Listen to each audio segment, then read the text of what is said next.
Xin chào các bạn đã trở lại với Phân tích Game. Ở video trước, mình đã nói là sẽ hẹn gặp các bạn ở phía bên kia. Thì hôm nay chúng ta sẽ có một chuyến đi xuống âm phủ để phân tích một tựa game mà rất nhiều bạn đã yêu cầu trong thời gian gần đây. Vì nội dung game rất dài và nhiều tình tiết, nên chúng ta hãy vào ngay nội dung chính. Và chào mừng các bạn đã đến với Văn phòng Địa Phủ. Phát triển bởi Pub Studio và ra mắt vào 14 tháng 12 năm 2020 trên Google Play và App Store. Văn phòng Địa Phủ là trò chơi phong cách visual novel, máy giao diện dành riêng cho điện thoại. Những dòng hội thoại trong trò chơi sẽ xuất hiện lần lượt lên màn hình, giống như bạn đang xem một đoạn tin nhắn, kể về một câu chuyện cụ thể, và câu chuyện đó dẫn đến nhiều vấn đề khác nhau. Điều bạn cần làm là phải lựa chọn cách giải quyết cho các vấn đề, và sẽ mỗi quyết định của bạn, câu chuyện trong trò chơi cũng sẽ rẽ theo một hướng khác. Không chỉ có gameplay đơn giản, dễ tiếp cận, Văn phòng Địa Phủ còn chứa đựng những bài học nhân văn về sự quan tâm, chia sẻ, cách đối xử giữa người với người trong cuộc sống, đồng thời cũng phần nào hiểu được mối tương quan giữa hai cõi sống và chết. Bây giờ ta sẽ đến với phần tóm tắt diễn biến trong trò chơi. Do là Văn phòng Địa Phủ có đến 7 chapter, nên mình sẽ bỏ qua những tình tiết thừa, nhưng vẫn đủ để cho các bạn hiểu được chuyện gì đang xảy ra. Đến với câu chuyện trong Văn phòng Địa Phủ, chúng ta sẽ theo chân nhân vật chính Eugene, một học sinh bình thường đang đối mặt với căn bệnh trầm cảm nặng nề. Eugene luôn cảm thấy tự ti. Mỗi đêm, cậu luôn mơ thấy mình đối mặt với bản thân trong tấm gương và nghe thấy một giọng nói hoài nghi về sự tồn tại của cậu. Mỗi ngày của Eugene trôi qua rất nhanh. Cậu vô cảm trước nhịp điệu của cuộc sống xung quanh và tự khép mình vào mặc cảm. Một buổi tối, như mọi lần, Eugene lên tàu điện ngầm để về nhà. Nhưng lần này cậu lại ngủ quên. Tỉnh dậy và rời khỏi tàu điện. Eugene đứng giữa một nhà ga hoang vắng. Cậu dự định sẽ tìm lối ra khỏi nhà ga để đi bộ về nhà. Một giọng nói bất chợt vang lên trong văn phòng. Eugene nghĩ rằng đó là những nhân viên ca đêm của nhà ga. Nhưng khi mở cửa ngó vào trong văn phòng, thì một sinh vật với khuôn mặt đáng sợ nhảy ra. Eugene sợ hãi, chạy một mạch về phía lối ra, nhưng khi chạm vào cửa sắt thì cậu bất tỉnh. Khi tỉnh lại, Eugene cảm thấy kỳ lạ. Cậu nhìn thấy thân xác của mình đang nằm ở phía bên kia cánh cửa. Chưa kịp bình tĩnh, cậu bị bao vây bởi những con quỷ. Chúng cảm nhận được sự hiện diện của một linh hồn sở hữu thân xác người sống và quyết định ăn thịt Eugene. Một giọng nói phát ra từ phía sau, ra lệnh cho Eugene cúi xuống, và chỉ trong chớp mắt, lũ quỷ đã bị cắt thành nhiều mảnh. Eugene ngước lên nhìn thì trước mặt cậu là một bóng ma, vóc dáng như một thanh niên cao ráo. Anh ta hỏi Eugene có ổn không và dẫn cậu đến chỗ một bóng ma khác đang ngồi canh chừng thân xác của cậu. Đó là một bóng ma nữ, hình dáng cũng giống như thanh niên kia. Cả hai người họ nói chuyện với nhau. Bóng ma nữ giới thiệu cho Eugene rằng họ là nhân viên của Văn phòng Địa Phủ, trong khi vẫn lo lắng về số phận của mình. Để giữ an toàn, người thanh niên đề nghị sẽ đưa Eugene và thân xác của cậu về Văn phòng Địa Phủ. Tại văn phòng, Eugene nhìn thấy một đứa bé đội mũ và một bà lão. Bóng ma nữ giới thiệu cho Eugene cô là River, linh hồn trẻ con tên là Hayden. Bóng ma bà lão là John. Còn bóng ma người thanh niên lạnh lùng, tuy không biết tên nhưng mọi người gọi anh ta là sếp. Nói chuyện một hồi, sếp tiến đến nói với Eugene rằng bởi vì anh ta đã cứu cậu khỏi 3 con quỷ, đồng nghĩa với việc Eugene đã mắc nợ anh ta 3 lần, nên từ hôm nay cậu sẽ phải đến làm việc tại Văn phòng Địa Phủ để trả nợ. River giới thiệu Văn phòng Địa Phủ là nơi xử lý các vấn đề liên quan đến ma quỷ, và nếu muốn trả hết nợ, Eugene phải giải quyết 3 vụ án cho văn phòng. Ngày hôm sau, lúc ở trường, Eugene vẫn cảm thấy mọi chuyện ở nhà ga hôm qua hết sức lạ lẫm. Cuộc hội thoại của nhóm bạn trong lớp khiến cậu chú ý. Họ đang nói về Luke, cậu ấy có vẻ rất mệt mỏi. Luke nói rằng trong đêm cậu ấy thường gặp ác mộng về con mèo cưng Kitty đã chết của cậu ta. Một lúc sau ở sân chơi, hai đứa trẻ thường chơi đùa ở đó đến bắt chuyện với Eugene. Cậu nhận ra tuy ngày nào cũng thấy chúng chơi ở sân này, nhưng đây là lần đầu tiên cậu nói chuyện với chúng. Tối hôm đó, nhớ lại lời hẹn của River khiến Eugene không tài nào ngủ được. Khi vẫn còn đang chằn chọc thì mọi thứ mờ dần. Mở mắt ra thì cậu thấy River và Hayden cùng với sếp đã đứng trong phòng mình. Khi River và Hayden đang đùa giỡn với Eugene, thì sếp giao nhiệm vụ cho Eugene và Hayden vào một nhóm để cùng đi tuần tra. Do chưa rõ công việc tuần tra của một linh hồn là như thế nào, nhưng theo lời của Hayden mô tả rằng công việc của họ là giúp đỡ những người bị ảnh hưởng xấu bởi các hoạt động ma quỷ xảy ra vào ban đêm. Eugene chợt nhớ ra câu chuyện của Luke trên lớp. Luke hay gặp ác mộng về con mèo Kitty đã chết, nhận thấy đây rõ ràng là có liên quan đến hoạt động ma quỷ. Hayden dẫn Eugene đi hỏi thăm những con mèo hoang trên phố và tìm được địa chỉ nhà của Luke. Nhìn qua cửa sổ phòng Luke, Eugene thấy Luke đang ngủ, đồng thời có một đám mây đen hình mèo bay trên đầu cậu ta. Hayden nói rằng đó là linh hồn ma mèo đang ám vào giấc mơ của Luke. Để biết rõ hơn, họ phải đi vào trong giấc mơ. Hayden nhảy vào bên trong đám mây giấc mơ, đồng thời cũng đưa tay kéo Eugene vào trong. Trong giấc mơ đen tối, Eugene nghe thấy tiếng khóc của Luke. Cậu ta có vẻ rất hoảng sợ khi nghe thấy tiếng mèo cào. Hayden dò hỏi Luke thì biết được Kitty chết là do cậu ta không biết nó bị ốm. Khi đem đến cho bác sĩ thì cũng đã quá muộn. Eugene khuyên Luke hãy đối mặt với Kitty vì có thể con mèo chỉ muốn gặp Luke chứ không hề có ý xấu. Luke nghe theo Eugene, bước ra đối mặt với Kitty. Hayden đội cho Kitty chiếc mũ của mình để chú mèo có thể giao tiếp với Luke. Cuộc trò chuyện kết thúc cũng là lúc giấc mơ của Luke mờ dần. Rời khỏi giấc mơ, Hayden không quên dành những lời khen cho Eugene. Cả hai đi đến tiệm hoa. Hayden giới thiệu cho Eugene một linh hồn khác, tên anh ta là Sean và trông có vẻ rất thân thiện. Sếp bất ngờ xuất hiện cho cuộc nói chuyện. Anh ta yêu cầu Sean làm cho Eugene một bông hoa hộ mệnh. Với bông hoa đó, Eugene có thể tách hồn khỏi xác bất kỳ lúc nào. Sáng hôm sau, trên đường đến trường, Eugene nghe thấy cuộc nói chuyện trong tiệm hoa. Chủ tiệm hoa là bác Linda. Bác ấy vừa mất đứa con trai do làm việc quá sức. Eugene chợt nhớ ngay đến Sean, linh hồn mà cậu đã gặp ở tiệm hoa tối qua.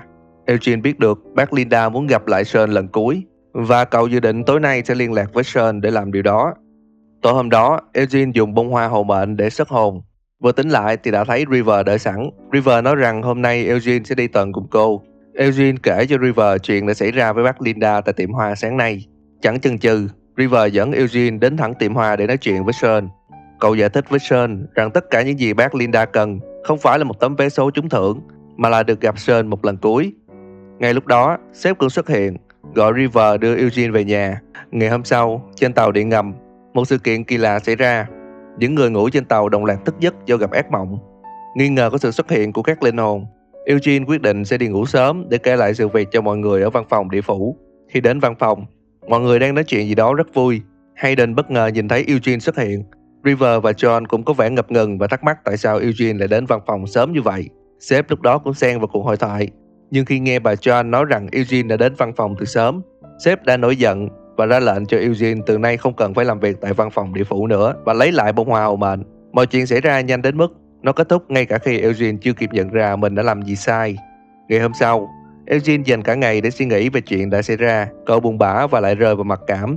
Eugene nhận ra rằng cậu dần cảm nhận được hạnh phúc khi được làm việc tại văn phòng địa phủ. Ngày tiếp theo, Eugene tỉnh dậy rất muộn. Cậu không đi học mà lang thang khắp nơi để suy nghĩ. Đột nhiên, Eugene cảm nhận được một luồng âm khí phát ra từ người đàn ông lạ mặt. Người đàn ông quay lại, quát vào mặt Eugene, rồi cứ thế bước đi. Trên tàu điện ngầm, Eugene cũng gặp lại những hiện tượng kỳ lạ lần trước. Cậu nhận ra rằng mình có thể cảm nhận được sự tồn tại của những linh hồn và có linh hồn độc ác nào đó đang quấy rối giấc mơ của những người trên tàu điện ngầm.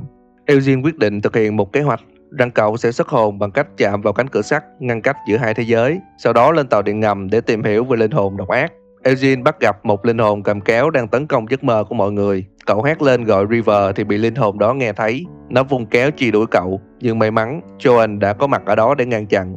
Bà Joan rút cây gậy ra và biến nó thành một khẩu súng, bắn vào không trung, tạo ra một giấc mơ và nhốt linh hồn độc ác kia vào bên trong. Joan đưa Eugene về lại văn phòng địa phủ. Mọi người đều có mặt đông đủ và rất vui mừng vì Eugene vẫn ổn.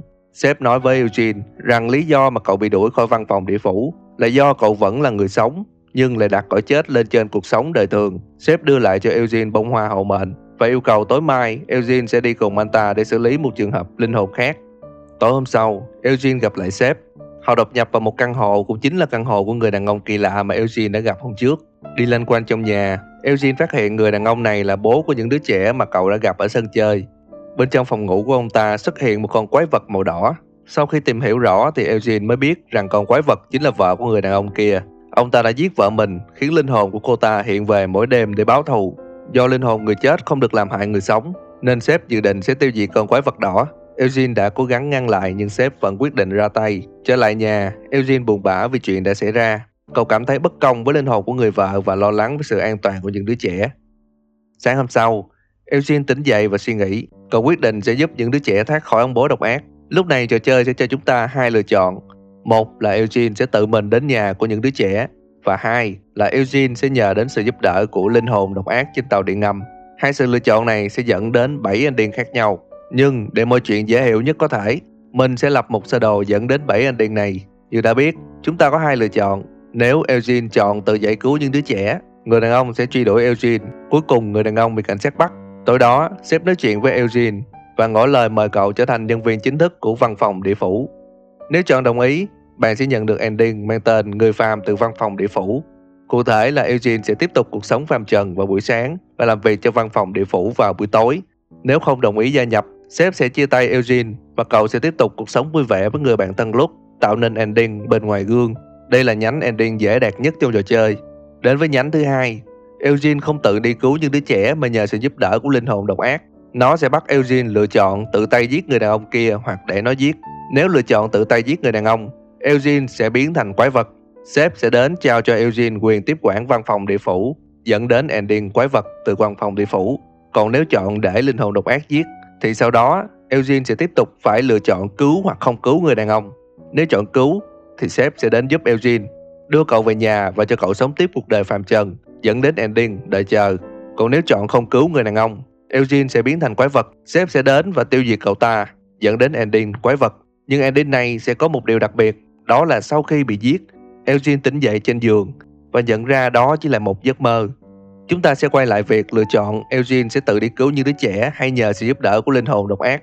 Điều đặc biệt lúc này chính là nếu bạn chọn Eugene tự đi cứu những đứa trẻ, thì sau sự kiện người đàn ông tấn công Eugene, cậu sẽ chết. Lúc này sếp sẽ cho Eugene lựa chọn giữa việc tan biến và làm việc tại văn phòng địa phủ. Nếu chọn tan biến, sẽ dẫn đến ending yên bình nơi xa xăm. Còn nếu chọn làm việc ở văn phòng thì sẽ dẫn đến ending hồn ma từ văn phòng địa phủ.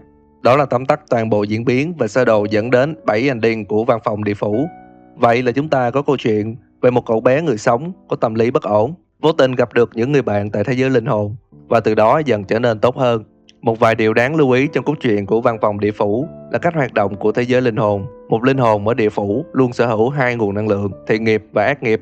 Nếu một linh hồn có thiện nghiệp nhiều hơn ác nghiệp, thì linh hồn sẽ có màu trắng, giống như Hayden và Sean. Những linh hồn có lượng thiện nghiệp lớn sẽ được lựa chọn ở lại địa phủ hoặc đầu thai.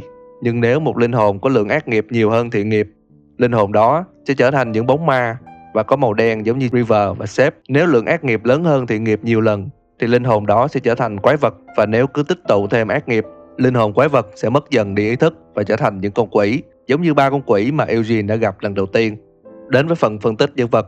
Đầu tiên ta sẽ đến với Eugene.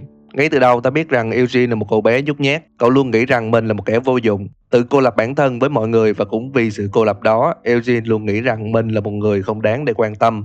Đây là biểu hiện của hội chứng trầm cảm nặng, rất dễ dẫn đến những hành động dại dột nếu không có sự giúp đỡ. Vậy thì tại sao Eugene lại bị trầm cảm? Hãy để ý rằng trong trò chơi có một chi tiết mà không hề được nhắc đến, đó là bố mẹ của Eugene. Trong tình tiết Eugene ngủ dậy muộn và đến trường trễ, toàn bộ sự việc đều chỉ có một mình Eugene trải qua. Điều này cho mình giả thiết rằng bố mẹ của Eugene là những người có công việc rất bận và không có thời gian quan tâm đến cậu. Khi nghe thấy những lời chia sẻ của bác Linda, Eugene vẫn thể hiện là một cậu bé có thể cảm nhận được tình thương. Nó cho ta manh mối rằng trong quá khứ, Eugene vẫn được bố mẹ chăm lo, nhưng trong khoảng thời gian gần đây, cậu không còn nhận được sự chăm lo đó nhiều như trước.